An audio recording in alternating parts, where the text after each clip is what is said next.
Allahumma arham ummat sayyidina Muhammad. Allahumma anfa'na bima 'allamtana wa 'allimna ma yanfa'una wa zidna ilma. Baheula makeun manehanana alhamdulillah hidup sederhana beuh ka mushola ka masjid ka majelis taklim aya maulidan aya rajaban pangheulana nyana nyumbang ku ari barang geus luhur ngapak hirupna geus teu nyahokan nu leutik. Masyaallah ku ari mah wayah muludan nyana di puncak wayah rajaban nyana di Bali. Geus sararese lebaran geus teu bisa dihubungi HP-na. HP-na geus teu bisa dihubungi, aya di Singapura nya. Allah karim pohara ye barang jadi bos teh.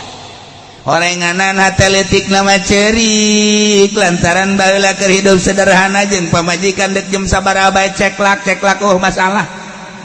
Barang ku ari hirup geus ngapak di toelan dia teu daek hudang. Geus berobat-obat diurut geus diurut masyaallah tah sia duit loba beuli ku sia awewe bisa opat sia tapi teu hudang naon artina.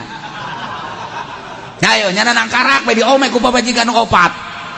Ha geus nu hiji dadah ka udah saya mah cerai aja. Emang gua buat apa begitu? Nu hiji deui sarua bae mumpung ora keneh kula dek balik bae ka sieun naonan teu naonan kula ge butuh. Balik tinggal 2 deui bertahan 2 deui teu kuat dengan 10 poe doang balik tinggal dia nyana hirup sorangan bae goblok aing sugih ongkoh tapi aing sorangan bae hirup luntang lintung nyana baliknya nangkep guguling naonan dia guguling mah urang nangkep cicing bae panu mantep ditangkep nyana nangkep deui kan karasa aya guguling atuh mendingan jeung kebo atuh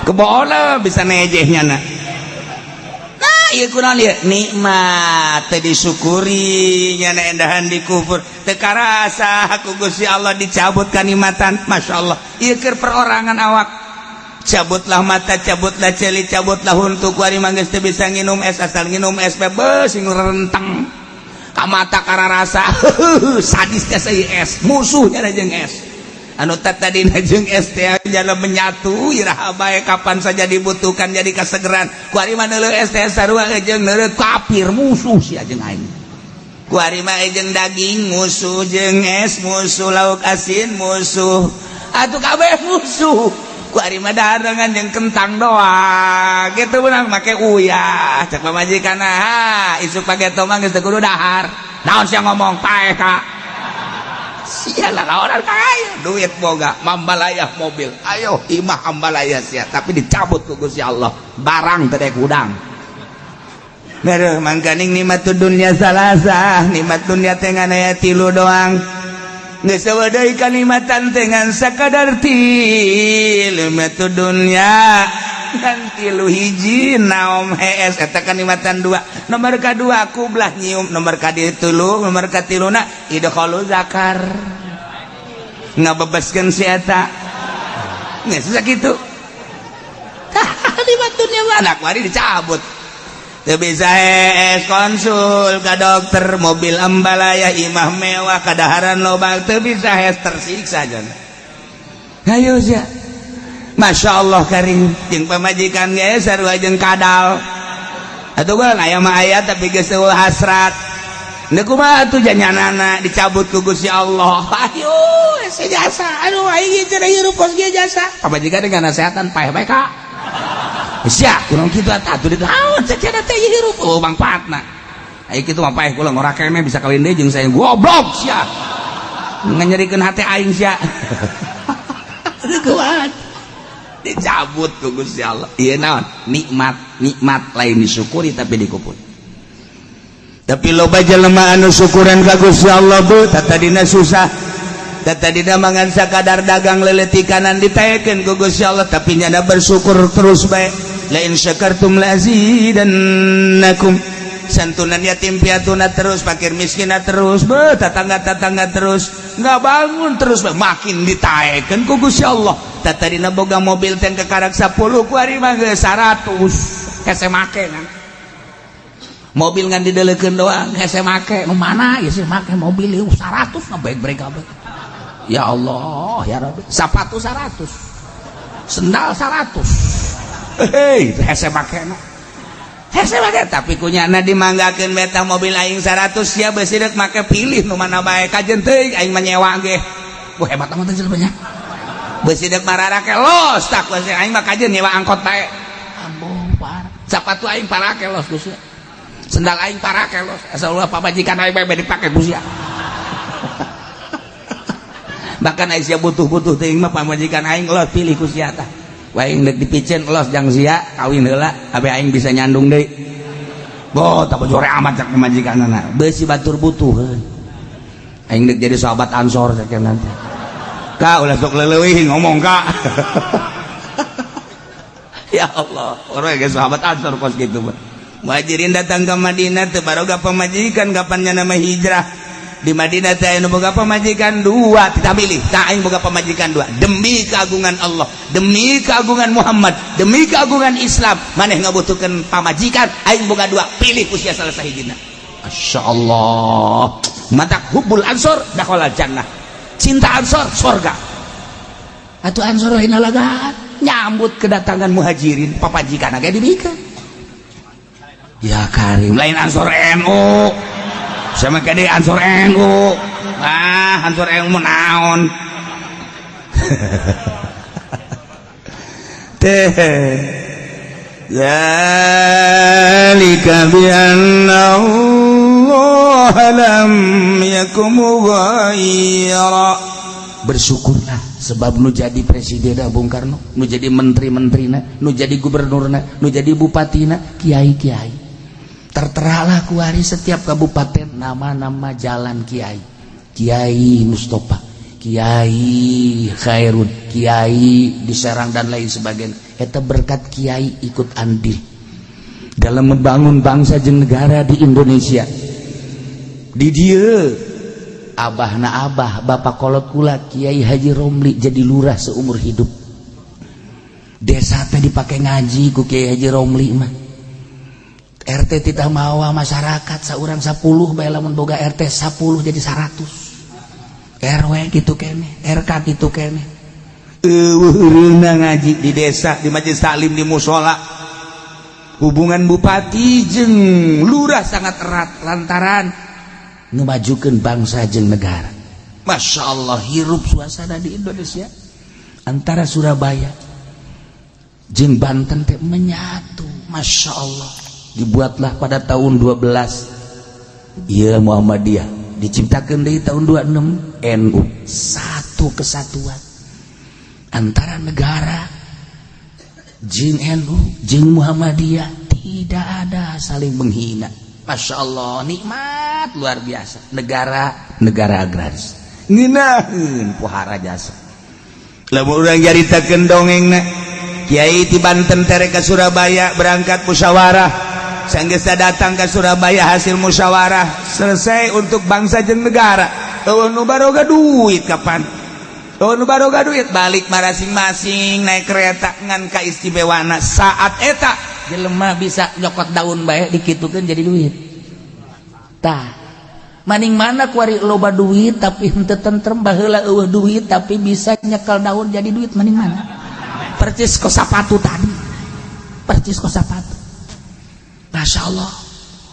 Lamun orang nyaritakan NU baheula ulah di zaman Ki Hasyim Asy'ari, di zaman Idham Khalid bae ge Jakarta katincak kabeh suku Pak Idham Khalid, Serang katincak kabeh, Tangerang katincak kabeh. Suasana NU hirup lantaran ketua NU na kunjungan ke masjid-masjid mana nu teu pernah ditincak ku Pak Idham Khalid, tapi kuari NU kuari iraha mincak mushola. Kadenge ku ceuli dia deku manuturkeun dia. Yeuna dia berubah ieu kan diceritakeun perubahan nikmat. Nu baheula di organisasi nikmat teh benar-benar disyukuri ibadah kuari keuangan yang maha kuasa. Eta organisasi atau komo partai. Eta partai atau komo negara. Eta negara atau komo kiai. Wih, iki mah wis kabeh ge ya. Lah iya ge. Wis kabeh, wis ieu urip sekarang lebek ge. Insyaallah. Nah, iya naon nih maksudna? Perubahan, awas. Nu tadina ketuhanan yang Maha Esa. Tidak ada Tuhan selain yang Maha Esa. Dan yang Maha Esa itu punya kekuasaan. Kita pasrahkan kepada kekuasaan yang Maha Esa. Tidak ada yang punya kekuasaan kecuali Allah. Sandarkan kemahadoifan kita ke maha kuasaan Allah. Insya Allah bantuan Allah tetap ada. Insya Allah bantuan Allah tetap istiqomah. Tapi ketika kita berubah ketuhanannya dengan keuangan, sandaran kita kepada materi, dunia, uang dan lain sebagainya, seakan-akan mengabaikan kemahakuasaan Allah. Engkau telah merubah nikmat yang aku berikan, kata Allah. Awas, gua cabut kamu, mimiti huntu umplak kabeh. Ayo sia, dekat harnaon sia, guhal gehol. Huntuan sia, celi culean gua. Sekolah culean kan teh etis. Masya Allah, batur gak ada jadang gesembungin. Aduh, ima abab lain naon cule ima lain deh. Ya Allah, ya Rabbi, ya Allah, ya Rabbi. Cile segede poleca. Aduh, ampun. Masya Allah, geus bisa dipandian ima cile. Ya Karim, leho hejo, Masya Allah, dising-singkeun teh bau sagede jempol suku. Ayo siajak Allah, ayo sia. Kuari di barare salah letruk, salah letres jelema, nikmat lain disyukuri. Awas ya, kuari nikmat secara bersama. Kemerdekaan mesti ku urang dinikmati pakai bersyukur ka Gusti Allah. Kuari dijajah setik-setik 5 tahun, adem ayem 10 tahun mulai rada goyang-goyang. Ketika Pak Harto langsung seperti etalah dicekelah ku Bung Harto, berubah negara, kenikmatan lain dipakai syukur ka Gusti Allah, dipakai kufur kuari. Direnungkeun kurang eta teh zalika bima qaddamat aydihim. Horenganan siksa kitu teh horenganan ku sebab pagawean aranjeunana. Pagawean maksiat ka Gusti Allah kita iman jadi henteu tita ibadah endahan maksiat.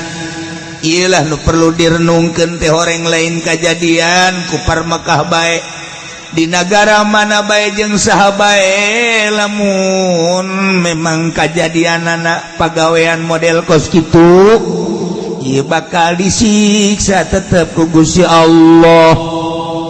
Bahasa Nabi maqaddamat ay qadamat tengah heulakeun aidikum ay aidikum teh leungeun.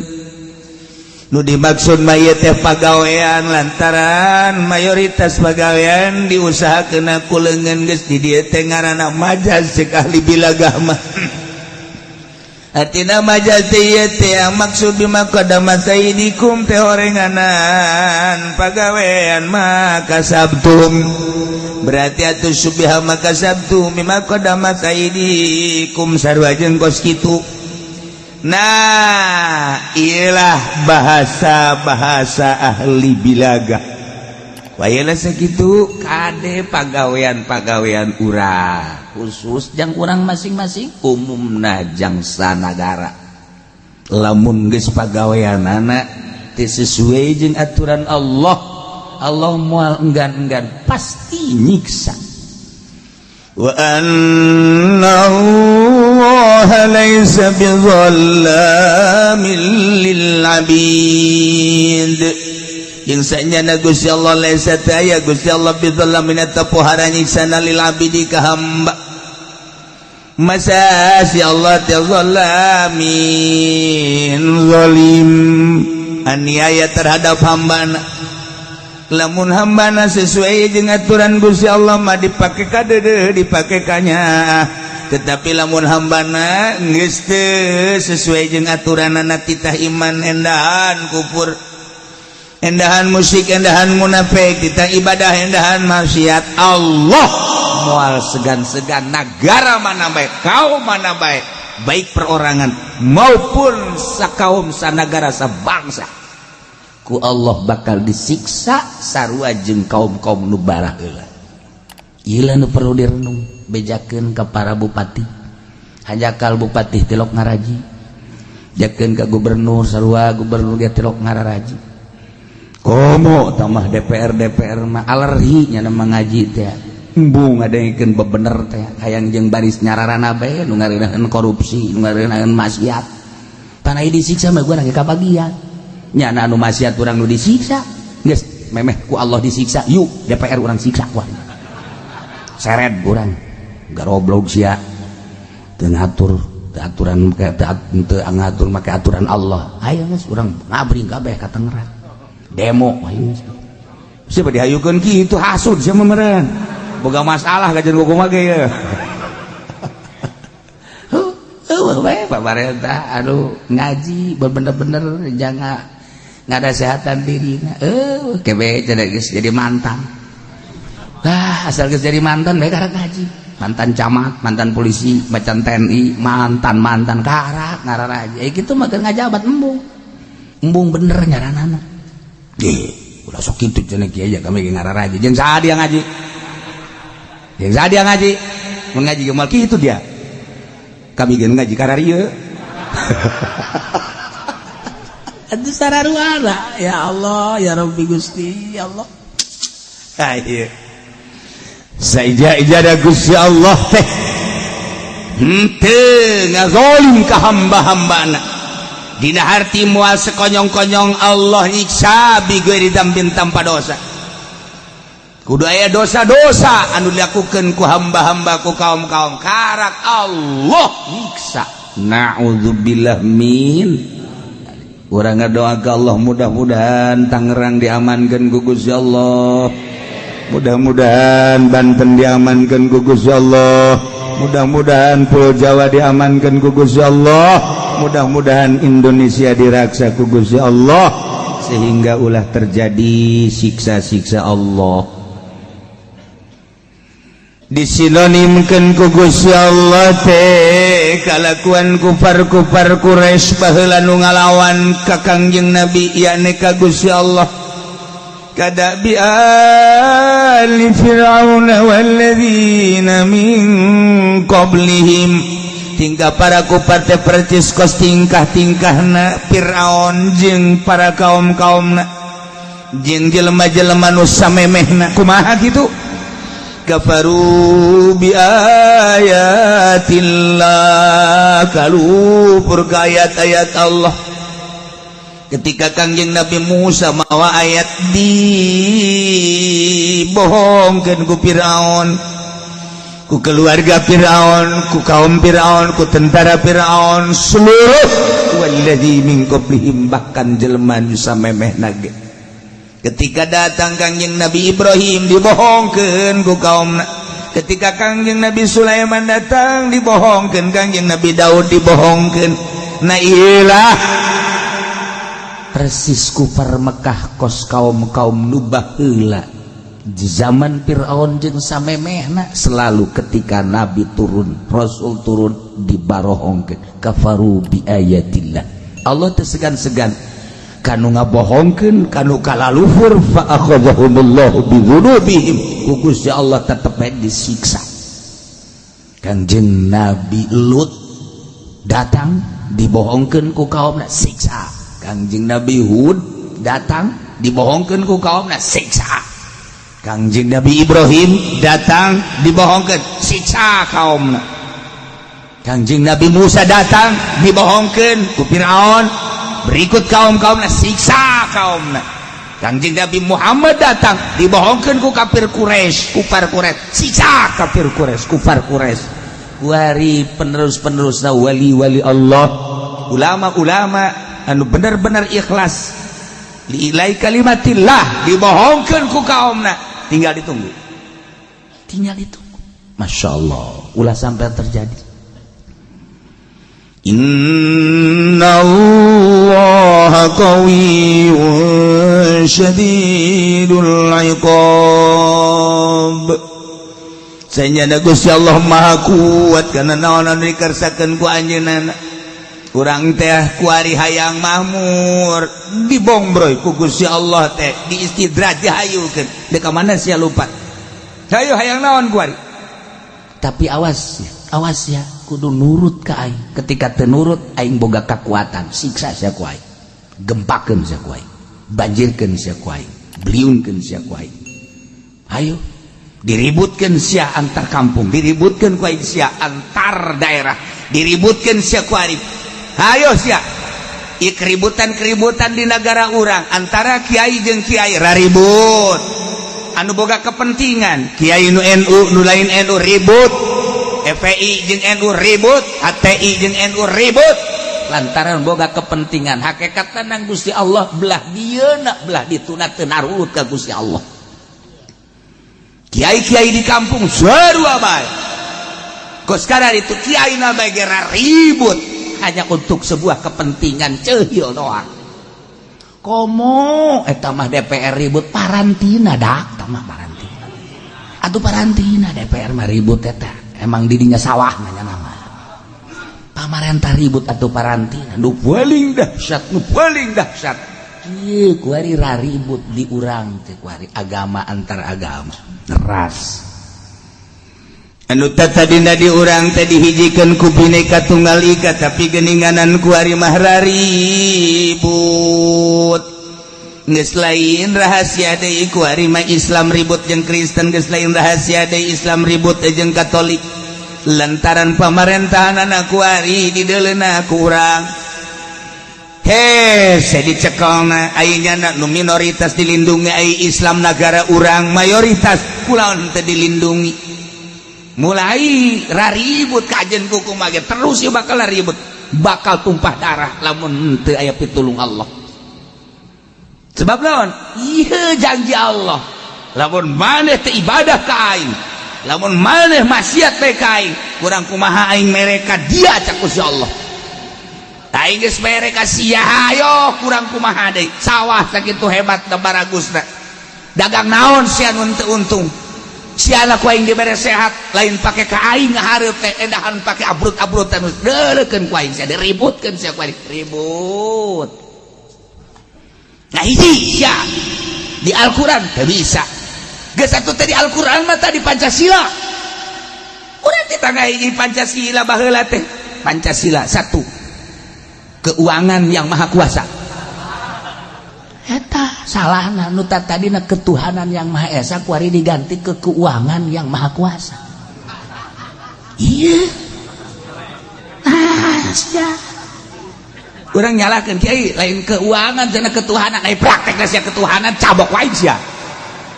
Lamun kula maca Pancasila di tengah-tengah negara di Tangerang baheulana. Bupati hadir 1. Keuangan yang maha kuasa. Bupati pasti ngacung turun kiai salah tah sakola nu mantak ka dieu soekeun sia poe sumut sia ai sia ketuhanan yang maha esa ai praktekna goblok sia goblokan sia tah goblokan aing paling ge goblokan sia siapa 120 aing 100 ayo sia geus sia ke lain geus penjara sia poe aing bareng atuh jeung kieu boleh deh jangan nyalahkeun ketuhanan yang maha esa praktekna keuangan yang maha kuasa kabeham goblok termasuk sia ini robah. Masya Allah bupati geus ngarobah, dandim geus ngarobah, kapolres geus ngarobah, kumaha tah mah kapolres biang robah tah kabehan kiai nage atuh muih nage jalain ketuhanan yang maha esa keuangan yang maha kuasa. Kiai-kiai sia tah mah kitu. Ulah sok dilek ka dia tuh biasa bae. Sarua keuangan yang maha kuasa. Lamun geus dirobah ketuhanan yang maha esa menjadi keuangan yang maha kuasa, ribut kajen kumaha ge. Pasti ribut. Imam Ghazali geus ngajelaskeun ulah ka Kangjeng Nabi luhur teuing. Ketika urusanana urusan fikih pasti bae ribut. Lamun urusan ma'rifat moal ribut. Ketika urusan fikih ribut. Sakitu ge urusan fikih nu bantak diributkeun urusan zahir atau komo urusan duit. Itu komo urusan duit. Aya rumah tangga geus boga incun ini minta tolak ka aki-aki urusanana ngan sakadar duit. Kan teu etis mah nya sih ini geus incuan minta tolak. Ini atuh na kumaha lah cenah hareudang rumah tangga ieu kan geus incuan mah incuan bae lain baheula anak sabaraha 12 anak mah baheula hareudang teu henteu baheula mah kuari hareudang kok bisa kos kitu leh tanyakeun bae coba ka bapak sia urusanna duit, ribut antara RT urusanna duit, ribut antara camat urusanna duit, ribut antara kiai urusanna duit, duit bae geus kuari nu matak berbondong-bondong ge demo ka DPR, demo ka bupati urusanana kan duit. Kamari hari demo gede-gedean duit urusanana. Nu mantaknya na demo atuh itulah urusan duit bae. Nyanana urusan duit bae sehingga ketuhanan yang Maha Esa tadi diganti ku bupati menjadi keuangan yang maha kuasa. Dan dimgeh ngaganti, Kapolres ngaganti, kulantaran geus diganti ketuhanan yang Maha Esa menjadi keuangan yang maha kuasa, atuh dihandap milu sarua bae marudah deui.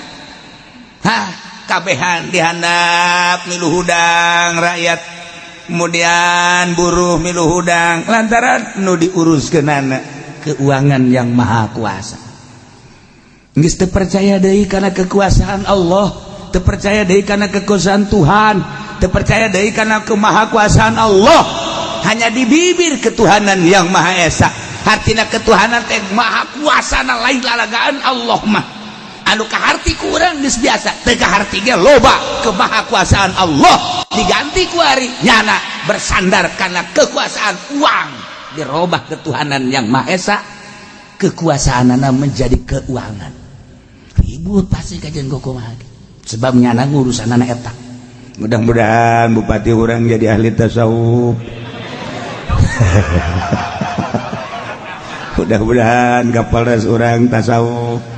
Mudah-mudahan dan di orang tasawuf sehingga kena urutan mun bupati tasawuf, camat-camat jeung lurah-lurah tasawuf diganti ku ari kiai jadi bajingan.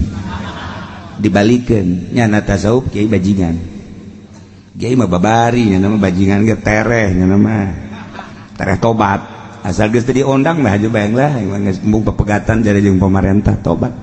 Salagi diambet mah teu tobat-tobat tolol teh kiai. Goblok. Masyaallah. Tah ieu lah. Jadi aya sarupa jeung umat-umat dubah ieu tasbih. Aya kap ngaranna ada tasbih. Wa adatu tasbih. Oh, 4 ada tasbih.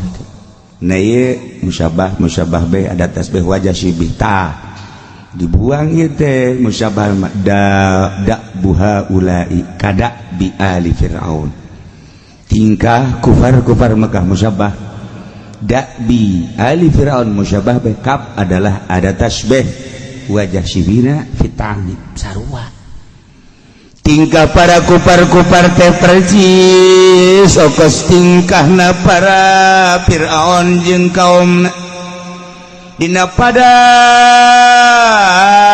boga kalakuanana kafaru bi ayatillah nu ujung-ujungna bakal fa'akhadhahumullah mun baheula rombongan Fir'aun kupur ka ayat Allah yakni ka Taurat, kemudian disiksa dengan kakufuranana. Atuh sarua bae di zaman Kangjeng Nabi ge kupar-kupar Mekah teh kala lupur ka ayat-ayat Al-Qur'anul Karim, atuh disiksa ku Gusti Allah dengan bentuk siksa anu berbeda. Ieu terus berlanjut sampai ke akhir zaman. Ulah sampai nunggu siksa urang. Selalu lobakeun istighatsah, lobakeun tobat ka Gusti Allah. Mun aya negarawan pemerintah anu keterlaluan mabok misalnya zina, misalnya korupsi, misalnya toel saeutik, ulah korupsi bae bisa disiksa bagi 2. Ya Karim ya Allah, urang gade korupsi gal poe jasa masyaallah. Gade ulah dilawan Allah sebab Allah mah qawiyun maha kuat, syadidul iqab, pohara pisan. Dzalika bi anna Allah lam yakum mughayyiran ni'matan an'amaha 'ala qaum hatta yughayyiru ma bi anfusihim. Dzalika itu siksa-siksa anu datangkan kafara kafir-kafir teh belah dituna nu bara heula belah dina kufar-kufar Mekah disiksa ku Gusti Allah dengan siksaan anu dahsyat melalui tenggeulan-tenggeulan malaikat langsung ditenggelna make alat-alat palu langsung ti neraka dihantem ti hareup dihantem ti tukang berubah wajahna ajur-ajuran kulitna ge menjadi hideung sakumaha areng kejadian anu pohara ese nyaritakeunana sebab ieu mah siksa bakal terus berlanjut setelah Kangjeng Nabi para sahabat tabi'in datang ke tahun 2018 aya. Nah iya wadek dicaritakan kunaon memang gitu siksa-siksa nu diturunkan ke para kufar pohorenganan bi anallah kusabab sayana Gusti Allah lam yakum ghairan ni'mah Allah moal ngarobah kana nikmat an'amaha anu geus dipaparinkeun nikmat ala kaumin kana kaum langsung diganti begitu saja dengan siksa moal hatta yughayyiru ma bi anfusihim hingga kaum eta lah anu ngarobah kana nikmat-nikmat anu datang ka dirina nikmat maka pan pamere Allah ulah dirobah syukuri mantak ya anu ngahartikeun merubah nasib salah eta kula sok baca ieu ya Allah tidak akan merubah nasib seseorang kecuali orang itu berubah nasibnya sendiri. Cipan jadi kos gitu atuh. Batalina jeung akidah bahaya eta narjamahkeun teh. Nikmat. Kabeh ieu ayat sabaraha ayat nu patali jeung ieu nikmat kabeh ge lain nasib. Nasib moal bisa dirobah. Bil qadari khairihi wa syarrihi minallahi ta'ala. Mantap ieu tanggung jawab teh jelema teh. Anu njieun terjemahan ayat ieu ku nasib. Nikmat Allah mere nikmat ka urang ti eueuh ka aya beuh masyaallah saenggeus da aya urang dibere sehat mata bisa neuleun nu geulis ya karim masyaallah karim ceuli bisa ngadengekeun suara-suara biduan nu merdu masyaallah dasar jamaah osok siksaeun Allah irung gitu kena bisa ngambil nu sengit-sengit ya Allah letah bisa ngarasakeun kelazatan gitu keneh dubur gitu keneh kubul ya Allah masih produktif masih keneh istimewa subuh sakumaha alif teger luar biasa aya nu kos wao lan apa atau madu ya Allah lempang masih keneh sehat nikmat ti Gusti Allah aing mere nikmat ka sia kadek cek Gusti Allah kadek aing teh kapan neulegeun ka sia geus kuari dirasakeun ku maneh dahar ngeunah bae dikiriman ku aing hayu melalui usaha sia dagang sia untung belikeun ka beas jeung lalauhna dahar sia kadek nanti aing teh sia teh nyawa ayo sok geura nyawa alhamdulillah meunang sakintal saton dan lain sebagainya bawa ku sia ka imah giling Gusia rasakan Gusia dahar nikmatkan sia masyaallah sia sehat pemajikan sehat sareubeuh beuteung kan sare peuting ti ditangkep sia nikmatkan tuh deuk kumaha deui nah ieu kanikmatan ieu teh kudu disyukuri terima kasih melalui hati ya Allah ya Rabb ieu teh nikmat ti Gusti teu aya dewe nu mere nikmat iwal ti Gusti catet ku hati abdi ngayakinkeun bahwa nikmat ieu teh ti Gusti omongkeun ku sungut alhamdulillahirabbil alamin masyaallah sadaya puji kagungan Gusti abdi dipasihan nikmat ku Gusti praktekkeun ku pagawean waktu salat geuleang kamu salat ka masjid ngaranna bersyukur kos kitu teh ulah alhamdulillah cenah ieu mah syukur jasa ka Gusti Allah tadina muriang kuari jadi sehat boh masyaallah salat teh itu salat teh blaon aja ya Allah ya Rabbi lain syukur tak kupur garana tekadkeun ku hate bahwa nikmat ti Gusti Allah ucapkeun ku sumut kedalkeun alhamdulillah wa amma bi ni'mati rabbika fahaddits praktekkeun ku awak sok gerak pakai sholat mun kuat pakai puasa mun kuat hayu pakai ibadah ke Gusti Allah bikeunan melalui zakat bikeunan melalui sedekah sunnah bangunkan demi syiar masjid tuh, pasantren tuh, majlis tuh, dan lain-lain sebagainya, ngarana syukur. Nah ketika henteu bersyukur kufur ngarana, dirobah punyana. Nu kudu syukur jadi kufur, bakal dirobah ku Gusti Allah nikmat. Ulah kaget lamun kamari ieu dagang maju ku Gusti Allah teh keur diimtihan dicoba hik si maneh ka aing teh hayang sugi pepentaan teh dibere ku aing sia sugi sok geura dagang alhamdulillah nu tadina rugi jadi untung tina kauntungan, tadina teu boga motor jadi boga naikkeun kauntungan alhamdulillah. Katakan ti Gusti Allah ku ari geus kabeli Avanza jol by a Fortuner. Masya Allah kabong bro, himatul aliyah keluar isuk-isuk jedur balik sore-sore jedar usaha teh banting tulang geus teu jaho kaler kidul alhamdulillah kabelilah Fortuner. Nah cek Allah tujuan maneh hayang sugih teh kapan geus cik syukuran apa dek kufuran maneh ka aing didelekeun sia ku aing. Ketika bersyukur, lamun syukur ke Allah la azidannakum, tambahan siapa, tapi wala in kafartu inna azabi lasyadid. Sia kufur ka aing kulekeun moal kebal deui, awas aing maha kuat, aing maha ningali, aing maha sagala-galana cek Gusti Allah, nang aing tetes.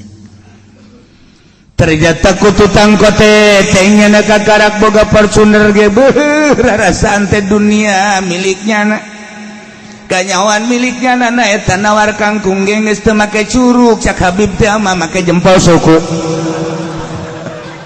Ini berapa ini? Ini berapa ini? Nih buat monyet saya. Ambo, masya Allah. Nah, kufur ya kufur didelekeun ka deku Gusti Allah. Ya Allah, ya Rabb. Ngadahar baso geges lain deui nya nama baso sabareuit jeung pinggan-pinggana jeung karanjangna sabareuit jeung hulu sia sabareuit ambo udah pohara itu iyalah kufur kuari manggeus teu ngambeuk kana majelis salim nu tadina osok ngaji nu mantap ku Gusti Allah ditayakeun ge nya na osok daek ngaji sanajan di handapeun tangkal Ambon. Dada deres baik, wari mangges boga Fortuner, nyana teh encan boga Alphard, encan boga baby band kakarak Fortuner doang ngeboh, minggu geus di puncak, nyebut lagi geus di puncak, punclak, geus di punclot, ya Allah ya Rabb, nggak pila mana nu teu kabeli ku nyana, sewa ku nyana, salin ganti awewe. Kamari orang Cina, kuari orang Korea, orang Subang Majeng Karawang geus tama jalan kacai. Kufurnya na, masya Allah karim. Moal kebal delekeun, cabut kesehatan anak. Cek darah, waduh gulanya ada 1.500 mah. Yang bener ini, dokter gak salah. Iya, di situ masih kuat ini. Biasanya 1.500 udah pak mati. Saya baru dengar 1.500. Biasanya cuma 300, 400, 500, ini 1.500. Gak tahu ini alat apa salah ya Pak, bagaimana ya, yang jelas ini 1.500. Udah ini mah sampai rumah langsung suruh bikin kuburan aja ya. Iya saya cabut ku Allah karibatan anak.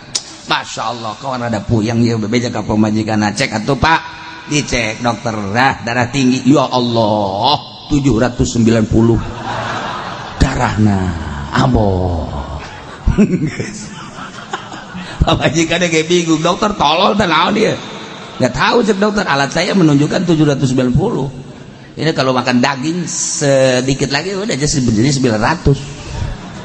Udah siap-siap dah sono geus tenang geus tah nikmat nu kamari ngadahar naon bae bebas, nikmat nu kamari nginum naon bae bebas, nikmat nu kamari lelempangan kumaha bage kendala kuari lempang geus asa oyag-oyagan.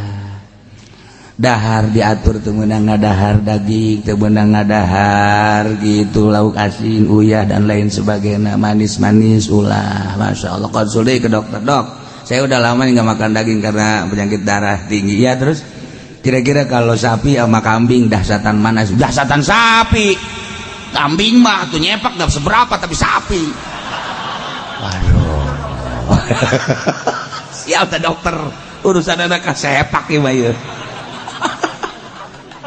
Dokter hebat ya bos kayak gitu. Asa dibunuh, asa di dokter ya. Masya Allah, itu orang bilang katanya, panasan daging kambing, salah. Sapi yang lebih dasar. Boleh dah makan kambing, udah nggak apa-apa. Penting sampai rumah makan daging, nggak lama lagi dah. Dok, gimana sih dok? Lah iya, cabut ku Allah. Awas teka rasa tak kurang. Allah maha segala-galana. Dzalika bi anna Allah lam yakum mughayyiran ni'matan an'amaha 'ala qaumin hatta yughayyiru ma bi anfusihim. Urang anu dibere nikmat ku Gusti Allah lain syukuran kemudian kufur ka Gusti Allah, delekeun ku Gusti Allah, sia geus ngarobah nikmat menang ti aing, dirobah deui ku aing sia. Sok kabaheula teu boga sapatu sia, hayang boga sapatu. Nah, kuari geus boga sapatu, pake ku sia gan bisulan dampal suku sia. Sapatu dibabawa, lain dipake, abeh kajahoan ku batur boga sapatu beli. Tapi nah digantungkeun di pundak. Tinggal cek babaturan itu sepatu kudu di pundak. Aing boga, ngan teu bisa dipake. Emang kunaon bisul dampal suku aing. Tuh. Bandingkeun maning mana nyana boga sapatu jeung teu boga sapatu. Baheula teu boga sapatu sehat suku, kuari boga sapatu bisul suku. Ayo sia bandingkeun ku sia. Ya. Nah, gitulah selalu. Baheula mah keun manehanana alhamdulillah hidup sederhana. Beuh kamu sholat ka masjid ka majelis talim, aya maulidan aya rajaban pangheulana nyana nyumbang. Kuari barang geus luhur ngapak hirupna geus teu nyahokan nu leutik. Masyaallah, kuari mah wayah muludan nyana di puncak, wayah rajaban nyana di Bali. Oh geus sararese lebaran geus teu bisa dihubungi HP-na. HP-na geus teu bisa dihubungi, aya di Singapura nyana.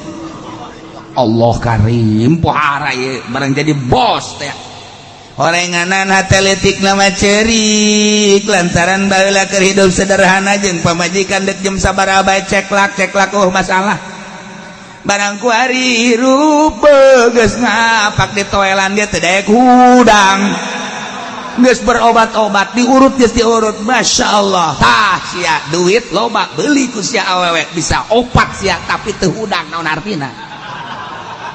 Ayo nyana nangkarak bae diome ku pabajikan opat. Ha, geus nu hiji dadah ka udah saya mah cerai aja. Emang buat apa begitu? Nu hiji deui sarua bae, mumpung ora keneh kula rek balik bae ka. Sieun naonan, henteu naonan, kula ge butuh. Balik tinggal 2 deui, bertahan 2 deui. Teu kuat ngan 10 poe doang. Balik tinggal hiji deh nyana hirup sorangan bae goblok aing sugih ongkoh. Tapi aing sorangan bae hirup luntang lintung nyana baliknya nangkep guguling naonan ya guguling mah urang nangkep cicing bae Bandung mah nu mantep ditangkep nyana nangkep deui kan karasa ai guguling atuh maningan jeung kebo atuh keboona bisa nejeh nyana. Ieu kunaon ieu nikmat teh disyukuri nyana endahan dikufur teu karasa ku Gusti Allah dicabut kanikmatan masyaallah ieu keur perorangan awak cabutlah mata cabutlah celi cabutlah huntu kuari mah geus teu bisa nginum es asal nginum es bebes sing renteng ka mata kararasa sadis teh saeuy es musuh nyana jeung es anu tadina jeung es teh jalan menyatu iraha bae kapan saja dibutuhkan jadi kasegeran kuari mah neuleuh es teh sarua jeung neureuh kafir musuh sia jeung aing kuari mah jeung daging musuh jeung es musuh lauk asin musuh atuh kabeh musuh kuari mah dahareungan jeung kentang doang kitu beunang make uyah cek pamajikanna ha isuk pageto mah geus teu kudu dahar naon sia ngomong paeh ka sialah orang kaya duit boga mambalayah mobil ayo imah ambalayah sia tapi dicabut ku Gusti Allah barang teu daek hudang beureuh mangkaning nikmatud dunya salasah nikmat dunya teh ngan aya 3 doang geus eueuh deui kanikmatan teh ngan sakadar nikmatud dunya kan 3 hiji naom hees eta kanikmatan 2 nomor kadua kublah nyium nomor kaditulu nomor katiluna idkhalu zakar ngabebeskeun si eta geus sakitu hebat dunia anak wari dicabut. Teu bisa konsul ka dokter, mobil ambalaya, imah mewah, kadaharan loba, teu bisa tersiksa jana. Hayo sia. Masya Allah karing jeung pamajikan ge sarua jeung kadal. Atuh kan aya mah aya tapi geus teu hasrat. Nek kumaha atuh janyanana dicabut ku Gusti Allah. Ayo ese jasa. Aduh aing teh hirup kos ge jasa. Pamajikan dengan nasehatan paeh bae ka. Sia kurang kitu atuh ditaon sacara teh hirup oh mangpaatna. Aing kitu mah paeh kula ngora keneh bisa kawin deui jeung saya goblok sia. Nganyerikeun hate aing sia. Kuat. Dicabut ku Gusti Allah. Ieu naon? Nikmat lain disyukuri tapi dikuput. Tapi loba jelema anu syukuran ka Gusti Allah beuh tadina susah. Tadina mangan sakadar dagang leuleutik kanan ditaekeun ku Gusti Allah tapi nyana bersyukur terus bae. La in syakartum la azidannakum. Santunan yatim piatuna terus, fakir miskinna terus, beuh tatangga-tatangga terus, enggak bangun terus makin ditaekeun ku Gusti Allah. Tadina boga mobil teh kekarak 10 ku ari mah geus 100 hese make kan. Mobil ngan didelekeun doang hese make nu mana ya sih make mobil 100 ngabaik-baik kabeh. Ya Allah ya Rabbi, sepatu 100, sendal 100. Hei hese make na. Hese make tapi kunyana dimanggakeun beta mobil aing 100 sia beus deuk make pilih nu mana bae kajen teuing aing mah nyewa ge. Wah hebat amat teh jelema nya. Beus deuk mararake los tak aing mah kajen nyewa angkot bae. Ambo par. Sepatu aing parake los Gusti. Sendal aing parake los asal ulah pamajikan aing bae dipake Gusti. Bahkan aing sia butuh-butuh teuing mah pamajikan aing los pilih Gusti tah. Wa aing deuk dipicen los jang sia kawin heula abe aing bisa nyandung deui. Bo tak bojore amat cak pamajikanana. Beus batur butuh. Aing deuk jadi sahabat Ansor sakeun nanti. Ka ulah sok leuwih ngomong ka. Ya Allah, orang ge sahabat Ansor kos kitu mah. Muhajirin datang ke Madinah teu baroga pamajikan kapan nama hijrah. Di Madinah teh anu boga pamajikan 2 kita milih. Tah aing boga pamajikan 2 demi keagungan Allah, demi keagungan Muhammad, demi keagungan Islam. Maneh ngabutuhkeun pamajikan aing boga 2 pilih ku sia salah sahijina. Masyaallah. Mata hubbul ansor dakhala jannah. Cinta ansor surga. Atuh ansor lain alagaan nyambut kedatangan muhajirin papajikan ge dibikeun. Ya karim lain ansor NU sama kade ansor NU ansor NU naon teh zalika bi anna Allah lam yakum ghaira. Kejadian siksa-siksa Allah anu diturunkan ke para kufar-kufar di zaman baheula depikeun ka zaman kufar Quraisy eta teh ku gara-gara nama manehanana henteu bersyukur ka Gusti Allah bahwa Allah teh kapan henteu erek ngarobah kana nikmat nu geus dibikeun ka kaum kecuali kaum eta ngarobah nikmat nu geus dibikeun ka kaum eta. Bangsa Indonesia teh merdeka tahun 40 di bawah bendera merah putih Bung Karno dan Bung Hatta. Dibuatlah aturan Pancasila Bhinneka Tunggal Ika NKRI, Negara Kesatuan Republik Indonesia, satu negara, satu bahasa, satu nusa, satu bangsa. Sabang sampai Merauke disatukan. Duduk sama rendah, berdiri sama tinggi. Urang bawa negara urang di tengah-tengah dunia, maju di bawah Bung Karno dan Bung Hatta. Kunjungan ke berbagai negara, sangat disegani Bung Karno. Di Jepang sangat disegani, di Amerika luar biasa. Di Uzbekistan malah menemukan makom Imam Bukhari. Di Rusia sangat menghargai Bung Karno. Di Saudi Arabia tangkal kalapa dipelak di Jeddah oleh Bung Karno. Kemudian di tempat Sa'i aya batu menang Bung Karno, terus ke Irak, kemudian ke berbagai negara. Tujuan Bung Karno bangsa Indonesia supaya satu-satunya bangsa di dunia yang punya kehormatan yang tinggi, sehingga cita-cita untuk membuat PBB di Indonesia. Seperti etalah cita-cita Bung Karno dengan bahasa setiap ceramah, gantungkan cita-citamu wahai anak muda Indonesia di atas langit. Hebat Bung Karno, lain lalagaan. Hebat Bung Hatta, luar biasa. Di bawah bendera sangsaka merah putih NKRI, luar biasa disegani di dunia. Nikmat merdeka dirasakan oleh bangsa Indonesia. Bersyukurlah sebab nu jadi presiden Bung Karno, nu jadi menteri-menterina, nu jadi gubernurna, nu jadi bupatina, kiai-kiai. Terteralah kuari setiap kabupaten nama-nama jalan kiai. Kiai Mustafa, Kiai Khairun, Kiai di Serang dan lain sebagainya. Eta berkat kiai ikut andil dalam membangun bangsa jeung negara di Indonesia. Di dieu abahna abah bapak kolot kula Kiai Haji Romli jadi lurah seumur hidup. Desa teh dipake ngaji ku Kiai Haji Romli mah. RT titah mawa masyarakat saurang 10 bae lamun boga RT 10 jadi 100. RW gitu kene, RK gitu kene. Eueureuna ngaji di desa, di majelis taklim, di musola. Hubungan bupati jeung lurah sangat erat lantaran ngemajukeun bangsa jeung negara.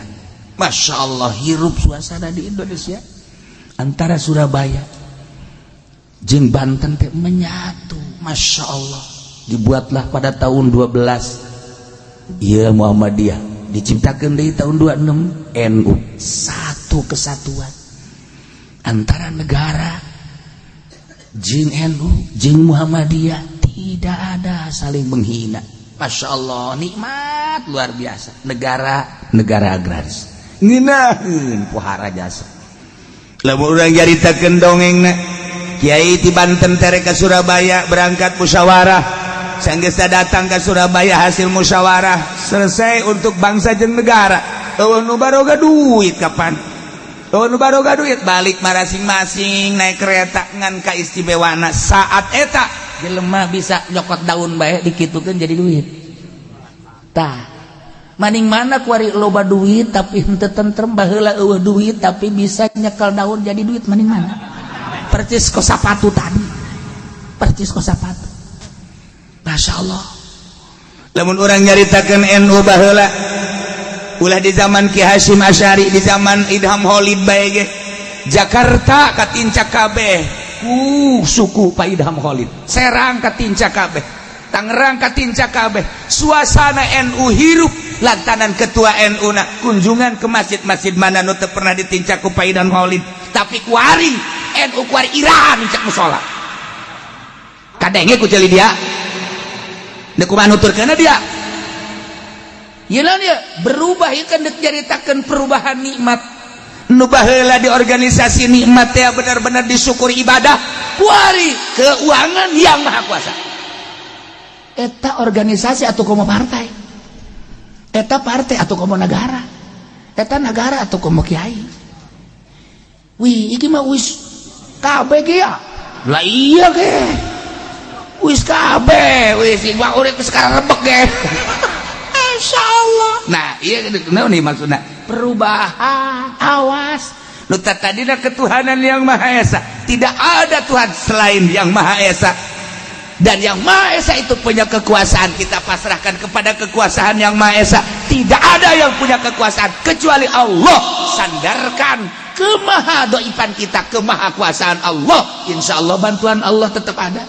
Insya Allah bantuan Allah tetap istiqomah.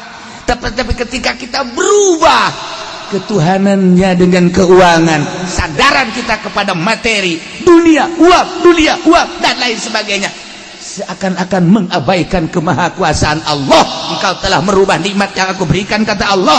Awas, gua cabut kamu, mimiti huntu umplak kabeh. Ayo sia, dek gadahar naon sia, guhal gehol. Huntuan sia, ceuli culean gua. Sekolot culean kan teh etis.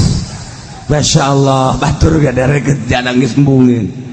Aduh, ima abab lain naon cule ima lain. Ya Allah ya Rabbi, ya Allah ya Rabbi. Cileun segede poleca. Aduh ampun. Masya Allah geus teu bisa dipandian nih mah cileun. Ya Karim leho hejo. Leho hejo Masya Allah dising-singkeun teh bau sagede jempol suku. Ayo sia cak Allah, ayo sia. Ha, kuari di barare salaletruk, salaletres jelema nikmat lain disyukuri. Awas ya. Kuari nikmat secara bersama. Kemerdekaan nu mesti ku urang dinikmati pakai bersyukur ka Gusti Allah. Kuari dijajah setik-setik 5 tahun adem ayem 10 tahun mulai rada goyang-goyang. Ketika Pak Harto langsung seperti etalah dicekelah ku Bung Harto, berubah negara, kenikmatan-kenikmatan lain dipakai syukur ka Gusti Allah, dipakai kufur kuari. Masya Allah ku Allah, terus kenikmatan eta dirubah menjadi siksa. Terus sampai ayeuna dijajah urang teh kuari. Dijajah ku Belanda mah urang wani ngalawan, dijajah ku Jepang urang wani taruhanana nyawa, dijajah ku Inggris sakicep urang teh gampang, dijajah-jajah ku musuh sorga taruhanan nyawa. Ketika dijajah urang ku perpolitikan jeung perekonomian henteu karasa ku ari teh budaya Indonesia berubah. Anu tata dina piawai ramah budaya Indonesia diakui dunia di bawah bendera merah putih nu di bawah ku Bung Karno sangat piawai jeung ramah terkenal di dunia. Sopan santun anu luar biasa lantaran dididik ku para wali-wali Allah, ku para kiai-kiai. Diserang ku ari dijajah ku Belanda gampang, dijajahlah ku budaya. Kuari anu tadi nama ke tiung dijajah melalui televisi tiung dibuka, anu tadi nama ke samping di Bandung teh istilah naya istilah parahyangan dibuka kuari mah. Lamun di Jakarta aya istilah Rongres Jakarta kuari mah dibuka akibat serangan ti luar negeri teu karasa kuari mah. Masya Allah Karim. Tiung geus lenyap baheula mah mun ngakukeun ti doyong jeung ti ledug teh lamun teu make tiung teh isin lantaran di dinya aya Ki Ahmad, di dinya aya Ki Khairun, digelam di dieu aya Kiai Samaun, isin ngakukeun urang gelam teu make tiung. Kuari dibalik isin mun urang doyong make tiung, isin mun urang ledug make tiung, dibalikeun. Tinggal tunggu awas siksa ti Gusti Allah. Kuari di negara keur diserang dijajah kuari urang. RRC ngajajah ka urang Masya Allah. Lain lalagaan kuari urang ngadenge tentang narkoba teh lain 1 kilo 2 kilo tonan kuari mah. Beuh Masya Allah nu beunang mangan sakintal sabaraton nu lolos. Kitu keneh minuman-minuman anu tatadina mah Masya Allah Karim hanya di tempat naik klub doang.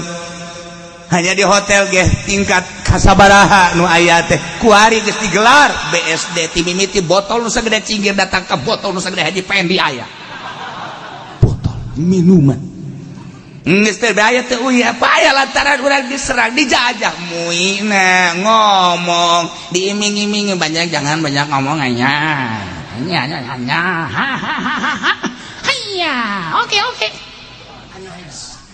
kan hanya kabeh depan gitu keneh ngaranna ge dijajah baheula mah urang lamun nyaritakeun partai petilu teh asa partai Islam beuh eta teh dahsyat luar biasa lawana Golkar jeung PDI urang teh asa jihad fisabilillah padahal mah petilu. Tetapi lantaran didikan ulama saat eta urang boga perasaan seperti kitu asa jihad menang jeung elehna sabodo bener jeung teu benerna tapi perasaan bangsa seperti eta kewalahan Pak Harto sehingga makanya kole kok Pak Harto coblosan langsung lamun secara jujur menang petilu tapi itu jujur nikmat awas nikmat ieu geus dirobah-robah nikmat ku Gusti Allah lantaran urang teh keur dijajah ku ari Amerika ngajajah ka urang kuari Rusia ngajajah ka urang melalui RRC urang teh dijajah di berbagai sektor Iya, politik kurang dijajah geus eueuh politik Al-Qur'anul Karim. Ekonomi urang dijajah ku ari teh ku RRC. Geus acak-acakan saha anu ngadominasi ekonomi di Indonesia. Kurang pribumi. Bahkan Gubernur Anies nyaritakeun tentang pribumi di demo teu meunang nyaritakeun pribumi. Teu kumaha coba? Teu kumaha coba betapa dahsyatna. Hilang dia perubahan nikmat nusa kedeng deui lamun ieu teu dipertahankeun teu dikembalikan nikmat kana syukur bakal disiksa ku Gusti Allah. Saha nu nyaho Jakarta dikerem, Serang dikerem, Pandeglang dikerem, Banten dikerem, aja Tangerang aman. Saya mah amin bae. Pugu Tangerang ge sarua. Wah. Hayu sia. Sadara nikmat ieu lamun henteu disyukuri, dikumpuri Allah delekeun awas matak ditungtung nawan Allah sami'un alim sing ade saenyana Gusti Allah teh maha ngarungu maha uningan neulekeun Gusti Allah teh ngadengekeun Gusti Allah ka bangsa-bangsa Indonesia anu keur dijajah ku ari masyaallah politik dijajah teu meunang urang nyaritakeun politik NKRI teh kos boga polisi, NKRI teh kos boga ABRI, pugu NKRI mah bangsa Indonesia. Teu nurut ka nyana urang pajar teroris, teu nurut ka nyana urang teh pajar PKI. Teu kumaha coba? Hirup di negara urang seperti eta kondisina ku ari. Awas, nikmat kembalikan urang pakai syukuran ka Gusti Allah. Merdeka anu sekian tahun urang syukuri ka Gusti Allah. Politik teh coba urang beneran deui, atungan ngomong doang pan urang mah teu jadi DPR. Atuh kieu cenah lain jadi DPR teu kapilih aing. Tiba heula aing hayang jadi DPR teu kapilih. Dek diacak-acak we jadi kursi DPR ku aing. Ini kumaha ieu urang nikmat. Masyaallah karim. Dirubah ku ari nu jadi hulu politik kafir, nu jadi hulu ekonomi kafir, nu jadi hulu budaya kafir ku ari. Masyaallah karim teu karasa. Mulailah kuari keluhan-keluhan Kiai minta cai kunaon anakku lagi sembung sakola nyakalan HP bae rasakeun ku sia geus mulai unggal poe keluhan ibu-ibu ya Allah Kiai anak teu daek sakola cek nya main HP bae nu hiji daek sakola tapi pamulikeun motor gede puguh makna ge dagang uleg motor gede aing inget mega uleg tatung-tung geus pota bahasa uleg itu jaramu macam dagang uleg doang anak yang motor bedek asal geus balik-balikeun motor emang daek sakola tuh moal jatah sarupna motor mah lain jang sakola tah mah jang ngetrek dia teh kumaha ayo sia kawalahan wah berapa ratus berapa ribu ibu rumah tangga mengeluh tentang anakna iyalah hasil jajahan kafir. Geus sabaraha juta umat manusia ku ari anu mengabaikan pendidikan Al-Qur'anul Karim jajahan kafir. Alhamdulillah masyaallah berhasil dijajah ku kafir. Geus sabaraha juta manusia ketika jual beli geus teu bakat tarima meuli tarima ngajual geus dijajah ku kafir melalui cek, dijajah ku kafir melalui etol, dijajah ku kafir melalui e-money, dijajah ku kafir melalui transaksi anu di luar aturan Fathul Muin, di luar aturan Riyad Takrib.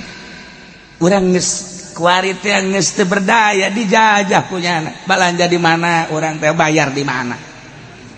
Bayarnya di mana, bayar di mana geus teu bisa terima meuli.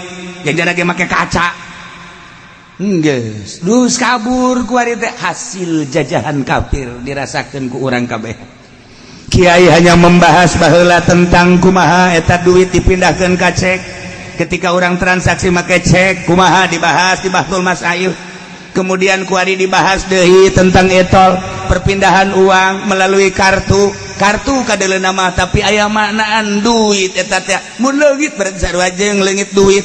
Kuari aya e-money anu ku urang ditenden ke di bank atau dibawa ku urang bisa diisikeun 1 miliar, 1 triliun dan lain sebagainya. Nah iya teh ya koskara itu kumaha ieu budaya mana dan kumaha hukumna tantangan kiai geus teu dibahas ku ari jadi dibahas ya kitu-kitu keneh dibahas kurang masalah kredit minggu dibahas haram kredit anu 2 akad ketika antara cash jeung kredit berbeda harga berarti 2 akad basa hiji barang 2 akad didengekeun ku celinyana balik ngaji nambahan kreditan pan gara goblok eta pan darah dia tolol ande kumaha hayu sia jajahan kafir asup ka sanubari dengan rasa mudah tetapi mengabaikan Al-Qur'anul Karim mengabaikan hadis Nabi. Hanya berapa persen kiai anu ngabahas, hanya berapa persen kiai nu make jak kiai na ge boga showroom, jak kiai na ge boga HP na opat kiai boga HP na saha da kiai na ulah loba omong ulah cilak-cilak opat atuh kobo pedagang. Berhasil Yahudi ngajajah bangsa Indonesia melalui Belanda kandas, melalui Inggris kandas, melalui Jepang kandas, tapi melalui politik dan perekonomian sangat berhasil. Tunggu 10 tahun 20 tahun ke depan wallahu alam. Wallahu alam. Iyalah anu dipikirkan ku Habib Rizik, iyalah anu dipikirkan ku Habib Lutfi, iyalah anu dipikirkan ku kiai-kiai ke depan bagaimana bangsa Indonesia, ke depan bagaimana anak-anak kita, dan ke depan bagaimana cucu-cucu kita. Mulai musyawarah bagaimana, yuk kita gerak, dan bagaimana coba kita merapat ke Polri, coba kita merapat ke TNI. Bagaimana ini negara kita untuk ke depan. Kita sedang dijajah, terlena bangsa sekarang sedang dijajah oleh politik dan perekonomian, dan menang dia sehingga dilindungi dia. Yang namanya punya uang dilindungi, apapun kesalahannya. Yang namanya tidak uang walaupun pribumi dikubur. Bagaimana ini negara? NKRI dijadikan jembatan, NKRI dijadikan sekedar bahasa, asal tentang pemerintah tidak NKRI. NKRI milik siapa sih sebenarnya? Kok kuari jadi perebut NKRI sih? Polisi perebut NKRI, TNI perebut NKRI, nu NKRI nu saha nu sabenerna nama perlu dibahas secara utuh. Sebab naon ieu nikmat, ieu nikmat ketika tidak disyukuri bahaya luar biasa. Lamun pribumi kuari geus teu asa pribumi, teu meunang ngomong pribumi, cilaka. Aset Indonesia geus dibawaan ka luar negeri. Lain lalagaan. Anu emas, anu perak, anu besi, termasuk uyah dibawaan ka ditu. Kembalikan ka dieu, urang mah tinggal mengkonsumsi. Nyana anu keuntungan luar biasa mah. Nah ieu perlu dipikirkan bangsa Indonesia piawai ramah, pinter bangsa Indonesia. Lamun bangsa Indonesia kepinteran anak digugu ku negara, mobil geus panghebatna produksi mobil. Memeh Amerika, memeh Jepang anu nyiptakeun henteu make bensin, make surya. Indonesia heula tahun mana kula waktu tahun 80 hiji di Bandung harita geus gadenge bahwa bangsa Indonesia sudah bisa menciptakan mobil pakai surya tanpa pakai bensin. 8 tahun 80 hiji kula mah inget bae pinter kula mah beula ge. Sia karena sombong kainnya. Ieu nyaritakeun teu poho tak kura aya berita-berita kos kitu, masyaallah karim. Luar biasa. Nah, kemudian nyiptakeun kitu rancangan-rancangan kapal. Mulai hati Habibie, dipermasalahkan, diperdebatkan, dan tapi Habibie nyuruduk dengan kepintaran anak. Dunia mengakui keistimewaan Habibie. Cuman tidak diberi porsi untuk di Indonesia. Larilah nyana ke Jerman. Masih ingat di benak hati saya, sebab saya anak buah Habibie waktu itu. Sia kurang yang serikeun ka aing. Tahun 80 hiji masih kena lain lalagaan gua lama. Kula di Bandung hari itu teh jadi mahasiswa. Cak nu bohong. Lah masih kena loba-loba deui. Hari tadi permasalahkan tentang wakil presiden. Gitu orang Subang teh, orang gitu orang Garut teh, Widahadi Kusuma. Saat eta ge geus dikatingali menonjolna, tetapi lantaran orang hebat setik tidak usah jadi presiden, cukup jadi wakil. Eta di tahun 82 geus dipermasalahkan. Ketika Banten kayak nu muncul, tidak perlu saya sebutkan namanya, ada dua sosok manusia Banten diperhitungkan di Indonesia, langsung Pak Harto mengkat, tidak usah. Emang berita-berita kos gitu teh masih aya di otak kula. Pengusaha yang paling istimewa Serang dan Pandeglang masuk jajaran internasional. Tangerang tidak ada. Nyaho nu aya hutang me Tangerang. Aya hutang. Atuh kuari ge saha anu sakola di luar negeri jeung eueuh. Hiji dua ge can buguh berhasil, tapi Serang Pandeglang Rangkas Betung geus lain lalagaan. Maju geus buguh ka ditu. Bogor mah geus deui ti heula. Cianjur gitu-gitu gembo, masya Allah luar biasa. Terus ke Bandung menggeus pohara jasa. tetapi aya permainan politik anu dahsyat di Indonesia sebab Indonesia mah negara teh dua alam, hiji alam zahir kedua alam gaib. Lamun kuari urang jaritakeun di negara di istana emang kumaha kitu ngeri di istana teh. Hilir mudik manusia asup di kamar lain, di tempat lain aya anu keur kieu bae. Keur mah mantra-mantra. Terus niupan dan lain sebagainya. Emang terus di Indonesia mah seperti itu. Sebab Pancasila naga ya dua, burung Pancasila hiji nu gede di dinya, leuweung gede deui di satu kamar. Dahsyat di alam gaib. Nu mantak teu sembarangan nu jadi presiden di Indonesia teh. Kudu aya dua izin lohir rakyat jeung bangsana, izin gaib tadi dinya. Tadi tadi pengen jadi presiden. Ngan kudu gaib langsung banting wae. Mantak kuru teureun-eureun datang ka kuari. Geus cenah moal jadi presiden RT ge moal. Indonesia aya dua. Batak lamun urang zarah ka Cigundul, saha si Cigundul? Eta teh Raden Arya Wirata nu datar teh eta teh saha jeung kumaha masa hirupna? Lain sembarangan manusia. Lantaran nyana bisa di dua alam, alam zahir jeung alam gaib. Bung Karno nu matak dahsyat Indonesia di bawah tambuk Bung Karno bisa hirup di dua alam. Ieu Indonesia sebab baheula Wali Songo seperti eta. Aya dua kerajaan di Indonesia teh. Nah, lamun diaritakeun tentang kerajaan di Indonesia seperti eta, nu mantak tumbang kerajaan-kerajaan. Kerajaan Yogyakarta, kerajaan Surakarta, termasuk kerajaan Banten yang tidak dibubarkan tapi tetap bubar, menyatu di alam nu eta. Di jerona teh macem-macem saha anu bakal muncul kejawen lah, muncul kewalian lah, muncul. Urang mun nyaritakeun kos kitu di Indonesia lain lalagaan. Dahsyat. Wah. Hanya jelema-jelema tertentu lah anu bisa masuk ka dinya. Nah, ieu kunaon Jokowi bisa kuat? Lantaran mari teruskeun sia kuaing. Moal wakelan anu teruskeun kuaing. Ye, sakedeung deui ke lalakon Indonesia bakal jeung Pancasila na kuaing dibahas. Ngaraji sia ka aing. Sombong amat aing keur sombong. Kadang-kadang lain gasia maksudnya ka DPR nyahoan aing. Bener di lain lalaga. Kula kuari geus aya anu mere baju merah putih. Kula geus aya anu mere bendera merah putih. Lamun Gus Dur waktu haul ka dieu aya merah di dieu aya anu merah putih, kula ditanya, "Ti saha ieu?" Ti kesepuhan. Kuari kula geus aya anu mere. Kula kaget kula lamun ke make baju merah putih. Hi, teu minggu kamari kula dibahas. Merah putih. Ieu naon ieu kaharepna? Nah, awas ye, bahaya gede. Nikmat awas kembalikan. Urang merdeka di bawah naungan Sang Saka Merah Putih, di bawah tambuk Presiden Bung Karno dan Bung Hatta, dilanjutkan kuari ku urang. Poho karena nikmat siksa Allah bakal datang.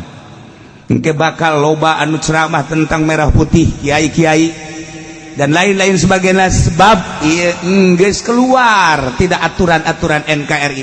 Nyana ngomong NKRI justru nyana pengkhianat NKRI. Nyana ngomong NKRI nyana bajingan NKRI. Kudu dikembalikan supaya ulah datang siksa ti Gusti Allah. Nah, dzalika bi annallah,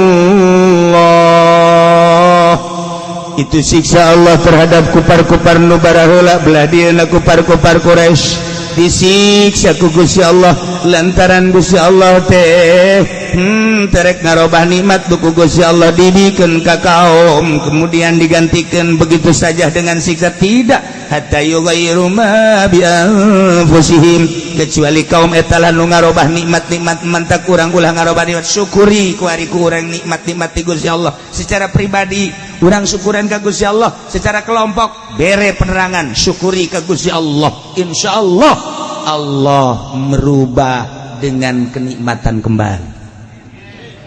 Nikmat-nikmat anu digantikan baheula kupar Mekah teh harita keur lalapar hese ka dieu ka ditu dibere ku Gusti Allah kasuburan gandum subur korma subur sehingga lapar teh kuari jadi sebeuh kata pilih kupari Mekah eta menjoin anu tatadina sieun luar biasa diamankeun ku Gusti Allah anu tatadina manehanana nungguan kedatangan Kangjeng Nabi Muhammad beserta Al-Qur'anul Karim diutus dibalesna kuari kadaharan kamakmuran pakai maksiat aman nu menang mere Gusti Allah teh pakai dugala maksiat ka Gusti Allah datang Kangjeng Nabi teh dibalas ku kakufuran dibalas sedih an sabilillah nahan tina sabilillah bahkan merangan para mukminin datang Kangjeng Nabi lain disambut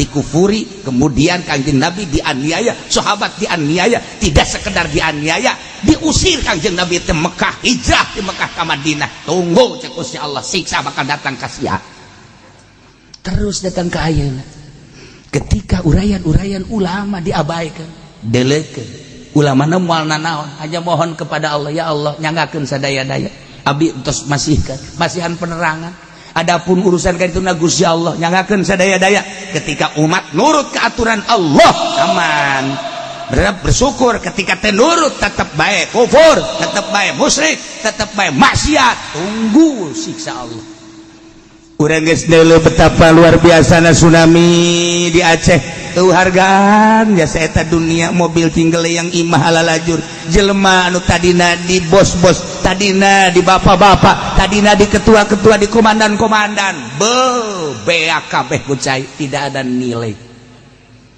sebab nubogana Gusti Allah ulah sampai terjadi 2 kali disusul Pangandaran susul deui Cianjur susul deui Yogyakarta susul deui berbagai angin beliun sebab naon can bersyukur keneh bae ka Gusti Allah ieu ku ari wali-wali Allah ulama-ulama lain masalah naon ieu sieun datangna siksa Jakarta besi disiksa Pandeglang Banten besi disiksa geus puguh Jawa Timur Jawa Tengah umumna Indonesia besi kena siksa Gusti Allah teu kumaha mata kembalikeun gerage urang syukuran ka Gusti Allah sebab Allah wa annallaha sami'un alim sanyana Gusti Allah maha ngarungu maha uninga kakupingan ku Gusti Allah kakupingan ku Gusti Allah kauninga ku Gusti Allah lempang-lempang na manusia hate-hate manusia innallaha la yanzuru ila suwarikum walakin yanzuru ila qulubikum hate-hate kiai kadeuleu ku Gusti Allah ka mana sia lompatna